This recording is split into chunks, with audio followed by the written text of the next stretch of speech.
and welcome to Yavapai Speaks. I'm really excited that, and I think you're going to be too, I have the Prescott Fire Chief, Chief Durre, who's been the chief of Prescott for 3 years, I believe. Is Correct. That, yes, absolutely. See, nobody corrects me on my show, Chief. Well, they all do. He did. And he's been a professional firefighter for 20 years, 22 years. That's a lot of smoke. A lot of fire and a lot of things. We'll talk about that. But Chief, thank you. I know it looks like what do firemen do, but you're busy, and I know that. And so thanks for taking time out and joining us. And then our mayor, Prescott Mayor Phil Goode, who he's not doing anything. So I snagged him. I said, if you're not doing anything, why don't you? I know that's going to cost me too. I won't be able to drive in Prescott after the show, but it's okay. Anyway, Mayor Goode is also our guest. I think you're going to really enjoy the show, but I think you're also going to be fascinated by the topic. I had gotten stopped several times by citizens at Walmart and other places because of the fires in California. I think we've all been watching that. And the questions are, Dr. Lau, can you have the fire chief on and can you ask some very serious questions without getting in trouble? I get in trouble with all my guests because I ask questions. Yeah, I'm on report everywhere. But it goes with the show. And so they wanted to ask both of you some real questions given what's happened in California. And truly, I thought maybe the first time or two I got asked, I got stopped, But no, the questions went on and on and on over the last couple of weeks. So thank you both for taking time out in all seriousness from your schedules. And if it's okay with you, I'm just going to jump in and ask, if we had a fire similar, and I pray not, to California, are we prepared? Mayor, first of all, you're the chief executive officer of the city. Are we prepared? Well, I think we are well staffed and well prepared. We could be better prepared. We've had a series of wildfires that have threatened the city over the last decade or more. And fortunately, we've had pretty good efforts to reduce the fuel load throughout the area. So we do controlled burns. And of course, I get complaints about, gee, we're supposed to have the best air quality here, and there's smoke. Well, I think I'd rather have somebody complaining about smoke in the air than having their house burned down. So we've been working in coordination with the Prescott National Forest, and of course our firefighters and our other related fire agencies like CAFMA to make sure that the fuel load is managed. But then also being able to have a sufficiently large response, whether it's the number of firefighters we have, the number of fire stations we have, and then making sure that we do everything possible to reduce the risk. We can't eliminate it, but we can reduce it significantly. So we've been working on that over the last several years, and with the passage of Proposition 478, we're going to be even more better prepared in the future because we'll have a larger staff, more fire trucks, and more fire stations to be able to respond before a fire gets out of control. Now, we talked about this, you and I, a couple of shows ago. It hasn't been up yet, but it will be. And I think you told me it takes 2 years to get a fire truck. Right now, that's about the lead time. And if it's a ladder truck, that's like 3 years. Yeah, exactly. Right? So we have a ladder truck on order, which I think is about going to be delivered about April. Finally. Yeah, so we ordered that one, 2.5 years ago. May. Yeah. Wow, it takes time. So it does take time. I think, right, you said there's only 2 manufacturers in the whole country. So you got to get in line. Now, so Chief, I'm sorry, Mayor. Yeah, go ahead. Chief, now I know the fire in California was unusual, very, very huge, all that. But let me, if I may, as a citizen, I don't know.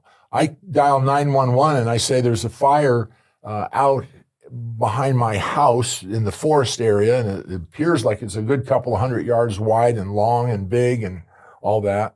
The fire department responds. Okay.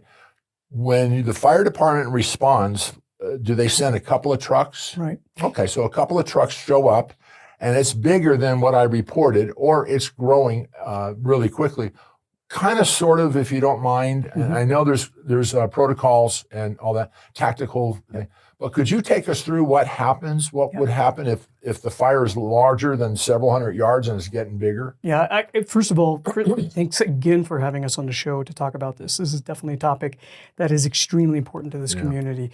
The second thing is the tough questions need to be asked because we need the community's awareness, engagement, and help in helping us do our job. And that's really a key point. The mayor has mentioned that every time this year of how important it is for individual homeowners to do their brush clearing and all these things. So I'll get back to that here towards the end just to make sure that people understand that this is not something they just have to sit and wait. We need them to lean forward, engage, and do their part. Okay. In terms of the question that you just asked, one of the things that we are uniquely lucky about here in the Prescott Basin is that the Prescott National Forest, the state resources, and the local resources are so condensed. A Prescott National Forest employee is also a citizen of Prescott, Prescott Valley, or Chino. Their investment in the solutions that we're bringing to bear is much different than it might be somewhere else in the country. Okay. The other component of it is that the fire service approximately 4 or 5 years ago did something called a fire shed assessment. And what they did is they geographically looked at all of the Forest Service parcels throughout the country, and they prioritized those based on risk. And one of the risks, of course, is how close is the forest to occupied structures. And not to concern your viewers, this is actually a good thing. In the Prescott Basin, 3 of the top 10 riskiest fire sheds were to be found in the Prescott Basin. Now, what that did is it funneled some of the infrastructure money our way to the Prescott National Forest. And to the mayor's point, this mitigation that we've been seeing a year and a half ago during October, there was a lot of smoke in the air.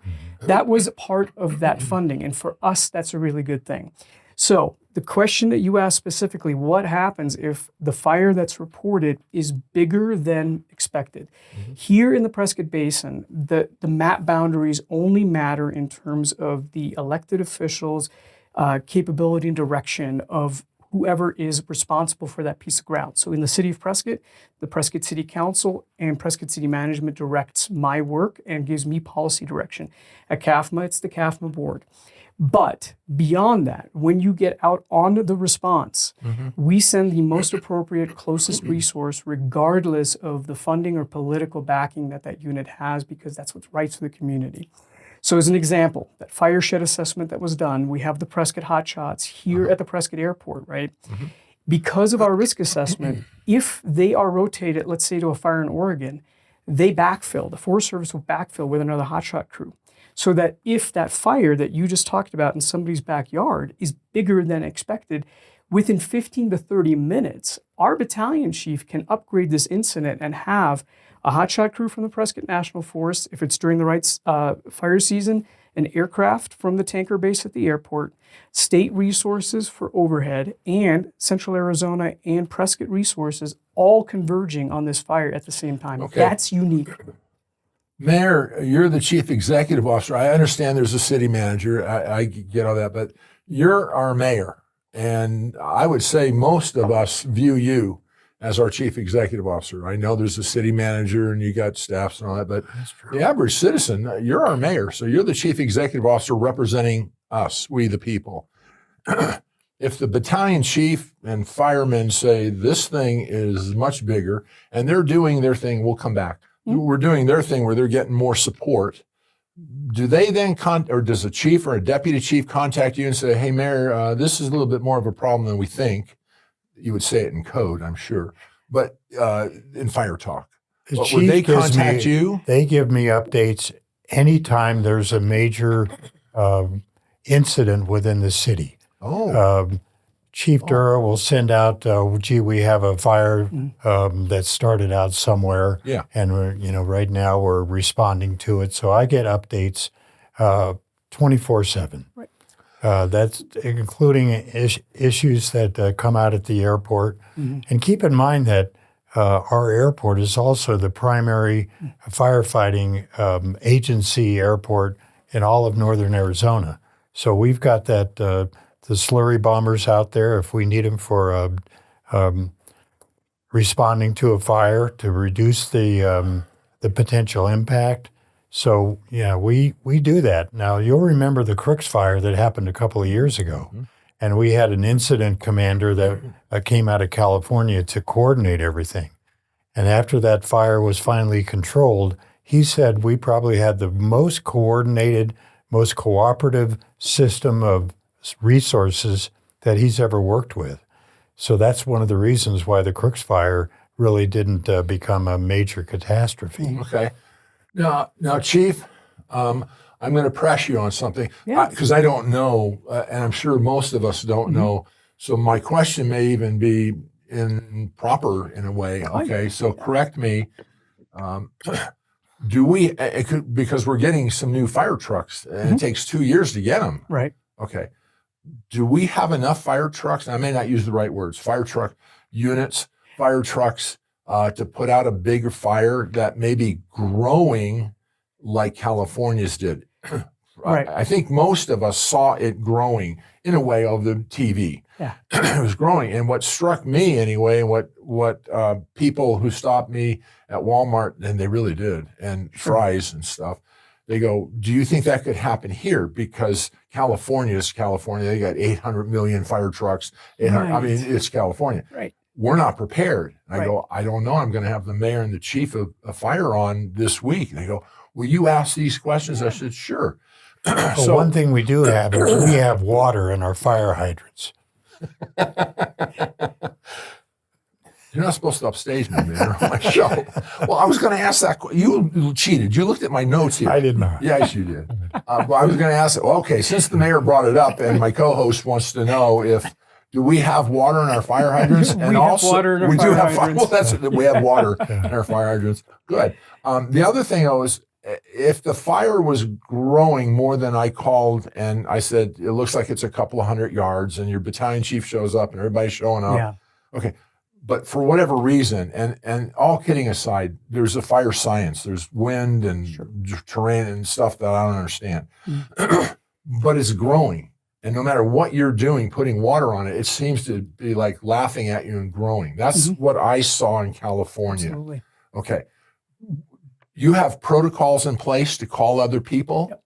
So let's talk about two scenarios. Number one, unfortunately, we had the ability to test this at the highest level when Legato caught on fire on April 1st of last year. Yeah. And basically every unit between Central Arizona and Prescott was engaged on that fire. We had, I think, one engine left to run medical calls in the system, and everybody else was there, and Cottonwood was coming. Well, let me interrupt you, if I may, Chief. Don't lose your thought.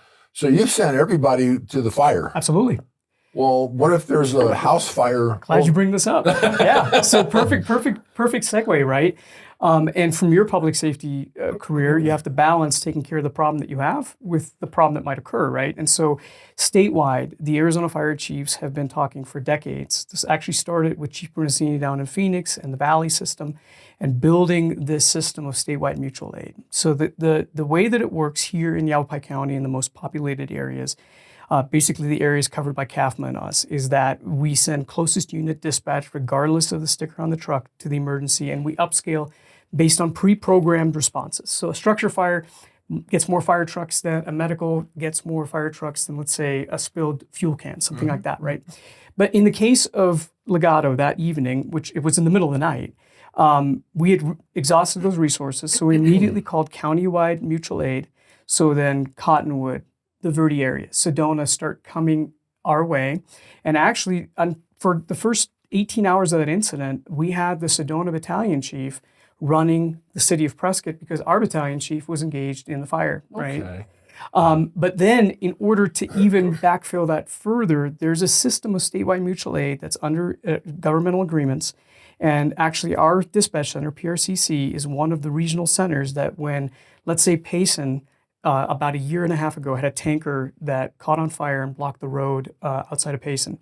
They called our center and they started coordinating resources to fill not just the Payson area, but in that case, a Prescott fire engine staffed a Cottonwood station for about 4 hours because it's almost like this automatic Pez dispenser. Is the mayor notified then? Like if you got something like this? In that case, it's just like what he said, is those are the emails and the text messages that we send. Hey, we've got this big incident. Here's what we're doing. We just want you aware. Hang on to your thought because kind of like the California fire, this thing is moving. Yeah. Okay. And that's what we're doing here. Now I'm coming back over here while you're still over there putting together. You get a phone call or a text from the chief or his representative saying, we got a big fire and it's getting bigger and we've got more people coming in and all that. They're just informing you. When would be an executive decision that you have to abandon a community, let's say Willow Lake area or somewhere? What is there a protocol in place for that? If you have a major fire that's escalating, then rather than just notifying me, I'm going to be on scene. So I'll show up and But you're be notifying there. him to be on scene. Right. It's getting bigger. And it's actually even beyond the scene. It's emergency management at that point. And the mayor has charter authority for certain things in the city charter that enable us to then start evacuations. Okay. Hang in there, both of you. I'm cutting in on you, but fine. you're there now on scene. And these professionals are meeting with you saying, oh, no, we have a problem and it's getting bigger. And this community over here, neighborhood, whatever, is really directly in line. Of course, we're trying to stop it. But do you then make the decision to abandon that neighborhood? Well, I would make the decision to declare an emergency. Okay. And then be able to take some steps to help people evacuate that may be blocked from certain evacuation routes. I mean, there's a chained gate over between Westridge and another one of the parallel roads. Okay. That's normally chained and locked. So that would be an example of where I could say, break that chain and allow people to escape. And we're working on some additional escape routes because the city continues to grow and expand to make sure that there is going to be alternate ways for people to evacuate. So you're giving him updates on the scene as to what your best guess is, and I don't mean that funny. You're the best guess is this thing is going this way because of wind, terrain, fuel, and it's heading this way. And you're advising him, I think, Mayor, we need to do something a half a mile down the road here. Okay, good, thanks. All right, let's go back to the scene.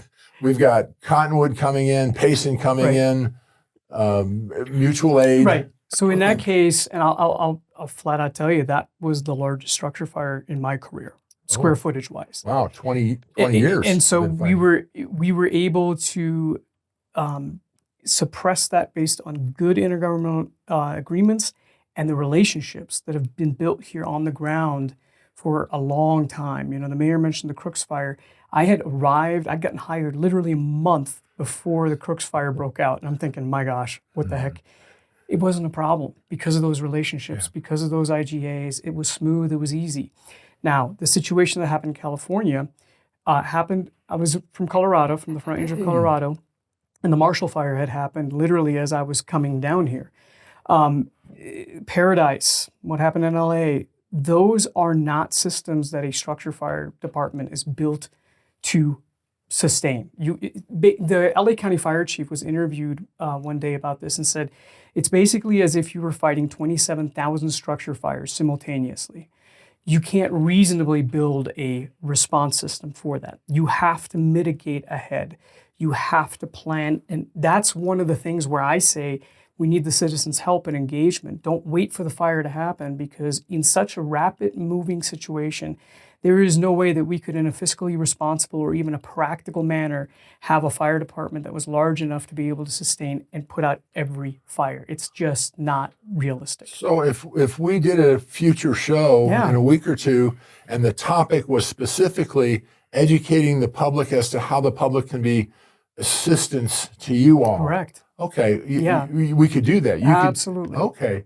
I'm going to hold you to that because I think that's really valuable, that citizens can play a role instead of being told, get out of the way. You don't know what you're... Okay. They can firewise their community and their own property and reduce the risk of expansion of a fire that starts small and grows into a big one. So if you firewise yourself, which I've been working on my property for 3 years, working to make sure it's as firewise as possible. And now I'm trying to convince my neighbors to do the same thing. Even though we're recognized as a firewise community and the HOA we're in, we still have some people who don't do what they should do. Okay. Well, so that would be a good show to educate the public on FireWise. We can name it that. Yeah, And absolutely. you'd be prepared to teach us how we can help you. And our wildfire risk manager, Conrad Jackson, is also a perfect person to bring on that show because So that's what he does. if I go to the class, do I get a helmet? We'll give you a helmet. A helmet. I get Even a a helmet. sticker. No If you want way. a sticker, I'll get you a sticker. A fire sticker and a helmet. Absolutely. Yeah. We're going to do a special on FireWise, and we're going to have these instructors teach all the citizens how we can help them. No, all kidding aside, though, I think that's a huge area that's been missing in many communities I would agree. where the citizens don't think we have the ability to help you or do anything. Correct. That is not true. And actually, the other thing I wanted to mention, based on what I just said, Yeah. I don't want to scare your listeners or your viewers, but it also, you ask me tough questions. It's my job to give you transparent and not grandiose answers. The reality is, right? I mean, if you think about it, this from a practical standpoint, 40 houses on fire in a neighborhood at the same time. That's different than a house fire that we come to with 3 or 4 trucks. Imagine a regular house fire, right? That just one house that catches on fire takes about, as from your professional experience, right? We bring about 5 to 7 units to that fire, to that one house fire. If you multiply that by 40 just mathematically, there is no fiscally responsible way that I could ever look the mayor in the face and say, hey, we need 100 fire trucks with paid firefighters because that's the right thing to do. That's not practical. Okay, I'm a little confused. No kidding aside. You respond the first unit or two, and the captain says, I need another unit, a fire truck. Okay, so now you have 3 fire trucks and an assistant chief or somebody on scene. Okay, and hoses are going in. Okay, but what I'm hearing you say is, let's say another house, I pray not, but another house catches on fire and you need more units. So let's just say you have 5 fire trucks there. Right. Okay, and a battalion chief and all the, what about the rest of Prescott? Exactly, and that's the point right there. Because we're short a couple of trucks anyway. That's where Yeah, that we are. statewide and local mutual aid catches up. That's why that system is built, because not even the city of Phoenix has a fire department large enough to catch that. We're part of the system that would actually, if there was an incident large enough in Phoenix, and we had resources to spare under that statewide mutual aid, we could potentially send a truck to Phoenix or backfill, let's say, Daisy Mountain, because they're in Phoenix. I'm not kidding. This is going to sound dumb, but if you got called to go to Phoenix, you'd send a fire truck down? Correct. Would he go down I-17 and would he have lights going all the way? Probably not. No. Okay. I don't mean to be funny. I just didn't know if got to get there. We're not police officers.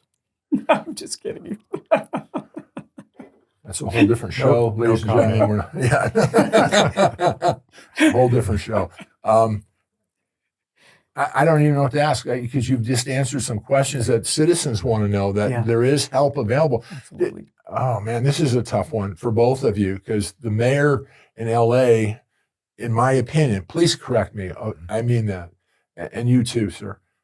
To me, it looked like fire was overwhelmed from the beginning, which could happen. Yep. But fire was overwhelmed because there were short units, they were short manpower, they were short hoses. Short fire water. extinguisher. And they were short water. Well, now you moved up a question I was going to ask. Okay, do we have enough water? Do we have enough water? As a co-host, he's hard. I'm not just towing the city of Prescott line here, but we have one of the best public works department I've ever worked with. And they also have one of the oldest water supply systems in the state of Arizona. And they do a magnificent job trying to stay ahead of it. But it's challenging, and the mayor can speak better to that, actually. Well, I'm going to come back to him on this because that was one of the questions I was asked going out to Fry's and Safeway and all that. You know how that works. You get stopped. They go, oh, Dr. Lau, you need to ask the mayor this. You call him. I'll give you his home phone. Call him. I did not. But I could. But do we have enough water in our lakes and areas, reservoirs? Because they said they didn't in L.A. and all that.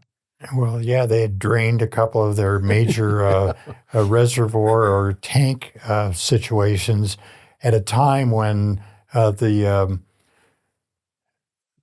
weather conditions are quite predictable in that area. When they get the Santa Ana winds coming from the desert, towards the ocean, you don't start draining your water tanks. It's just really bad management, bad knowledge. That would be political. I'm That's asking. political, Okay. We have the political people here that know that and put the community first, would you say? Well, I know think now they do. Okay. The fact that we waited 30 years to build a new fire station when our population had grown by 60% and the number of 911 calls had gone up by 200%, there were clearly a failure of anticipating what public safety needed in our city. And that's why 478 was passed, and people recognized the need for that. And now people are saying, boy, you guys really knew what you were doing, because they saw what happened in L.A., because they weren't prepared. So we still have a couple of years to catch up, because we have to build these stations, hire more firefighters, equip them, et cetera, to be able to catch up to where we and should get trucks in here, and it takes 2 years to get a truck. So, okay. And then in addition to that, we increased our impact fees so that we can maintain and stay up, because even the impact fees were lowered. And that's what's required to maintain your ability to respond to growing population you guys, and public safety yeah, needs. Thank you, Mayor. Both of you are, I've got questions zooming around in here. We'll have to do another show. Let me give you, for instance, what you just talked about, and you did too, Chief. So let me say tomorrow morning I bring you 4 new trucks. Brand new. They even have hoses, everything, and lights. Nice. And they're shiny. Yeah.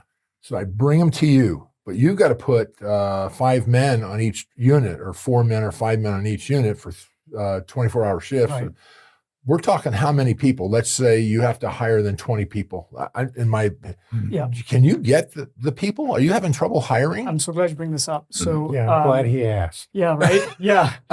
So we have 15 Both of my personnel. co-hosts. You notice that? We have 15 personnel that are slated as part of 478 for both Station 76, which is the next new station, Yes. and Station 77, which is in the 8 to 10 year time frame. The council already appropriated 6 of those positions for Station 76 out of that first 15, the first 6. And we just promoted the first captain and engineer, as well as hired 4 additional firefighters to start putting that engine in service before the station's even built. We want to put that in service Monday through Friday, 8 to 5, which ironically here in Prescott is actually the highest demand for fire department services in terms of response, so that we can start actually responding to that. We're not going to wait 3 years if we're able to staff that. However, the other piece of that is I don't have the ability right now to get 15 new firefighters into my fire department in one academy and have enough captains that are training qualified to get those folks through the first year and a half. That's a very phased probationary period where there's a lot of checks, there's a lot of testing. And so we have to be very focused with those new firefighters to get them through that first year and a half. I don't have enough places if I did it instantly. So we're going to do it in 3 batches. The good news is this. We've recently changed our approaches to hiring. And probably from your public safety career, you know what I'm talking about. Back in the day, the mindset was everybody wants to be a firefighter, everybody wants to be a police officer. That's not the case anymore all across the country. And what we had to do is to say, wait a second, instead of us saying, it's going to be open for 2 weeks and you better know when we're going to have openings for firefighters, we're now posting those positions for 2 to 2.5 months. And we're also training our firefighters here with a Fire 1 and 2 certificate in the academy, which is different than before. So we've changed our tactics. It's worked. We have had now 2 times, we just finished our hiring last week, where we've had ample quality candidates, because I'm not willing just to put anybody in the seat with, a heartbeat to give them a badge. They have to meet our character, our integrity, our principles. I'm going to interrupt you, Chief, because this is exciting. So you're not, what I'm hearing, correct me, Yeah. I'm not hearing you say that you're just going to hire to meet DEI and all this ridiculous. You're looking for quality people, correct, regardless if they're black, white, pink, green, blue, it doesn't whatever. matter. It doesn't matter. We need the right people with the right heart. And I would say you do. Right. As a citizen, because the hoses are heavy. Folks, I'm not joking. No, correct me. Oh, yeah. The hoses are heavy without water. With water in them, they're very hard to move. But without water, you carry the hose that's wrapped around. And it's heavy. Mhm. And if you have to go into unique places, it's really takes talent and strength and all that. But more than that, it takes brain power and critical thinking, I would think, to be a fireman. 100%. And training and experience. Yeah. So you're not, what I'm hearing you say, Chief, is that you're not just looking to fill 20 slots, and I'll take anybody who can get in there. Right. No, because for me as a fire chief, I also know that that is going to be a problem down the road in terms of every time I look at a firefighter, obviously I'm looking for the right stuff, but I also realize they're the future captains, engineers, battalion chiefs, assistant chiefs, and fire chiefs. And so they have to be a 20 to 30 year hire and investment. And I apologize, Mayor. I do a follow up with the chief. Sure. The other day, I was coming back from Skull Valley Mhm. and on Iron Springs, and I saw 2 fire trucks going down Iron Springs. Mhm. That's outside of Prescott. Right. And I don't know what it was, a fire or an ambulance, 911, medical, but you go down that far. You'll Yeah, so- Probably captain. Yeah, so very likely it was Station 51 at Iron Springs in Williamson Valley. Yes. And maybe guess. even a water tender going that way. But we do go out toward Dosey Pit and all of those places. And one of the things that I forgot to mention to you on our system of automatic aid, we also installed about a year ago an algorithm-based computer system that attaches to the back end of our computer-aided dispatch system and knows time of day, time of year, call demand, and actually pre-positions other units throughout the system to make sure that we can catch calls in advance. And this is incredible. Before we had a static system where we would just say, hey, Courthouse Square must be the biggest place that we need to cover. Well, the math didn't show that, not at all times. Sure, on July 4th weekend, yeah, you want to be down here, right? But Thanksgiving, not so much. It's, deserted because everybody's sitting at home, at their dinner tables. The system knows that. We've reduced the movement of those engines by 87%. And about 25% of the time we ask an engine to move towards somebody else's district, they end up getting a call in the direction of that move. Wow. That's pretty phenomenal if you think about it. We could go on for a while because both of you have raised some points that I haven't asked the questions, but the citizens are really wanting to know. Mhm. There was real concern with that fire in California. Absolutely. And we know there was many errors, political and tactical and all of that. And some of them, even as a citizen, I'm going, that makes no sense. They should have been better prepared. Why didn't anybody see this? And I think many people who at least stopped me, I'm sure you, and maybe you, Chief, if you get out to Fry's and Safeway and all of that, they're asking questions, not so much to set you up, but they're scared. They're nervous. Yeah. Okay. I'd like to have you both come back. I'd like to talk about the citizens' awareness and really ask you, how can we citizens help you not get in the way and not to pretend to be a fireman, though I still want a helmet. But anyway, not to get in the way. What they can do, firewise their do? properties, What can we do to firewise their help you? neighborhoods. Yeah, what can we do? Realistically, legitimately. There's a lot. Okay, so let's do a show just specifically on that and start getting information out to the citizens throughout Yavapai County and further as to how they can be an adjunct, an assistance to you all. Okay, thank you so much. This is really, you've blown me away a little bit because this is much deeper than even I thought. And there's more questions and a need to expose some things, not illegally, but expose something. And thank you both. Thank you for taking time out. Wow, I'm a little speechless right now, which is unusual, I know, because I've got 100 questions and we could do the next 2-hour show if you don't mind. We'll just go on. Thank you for tuning in. I pray that you really have heard and learned some really valuable things. I'm going to have them back and we're going to discuss the Citizens Awareness, Citizens Academy, Citizens Help, and how they can reach out, how we the people can reach out to be an asset to you, the fire department. So thank you, Mayor Goode, and thank you, Chief Durre, for being with us today and answering questions and for willing to come back. I'm Lyle Rapaki, and this has been Yavapai Speak.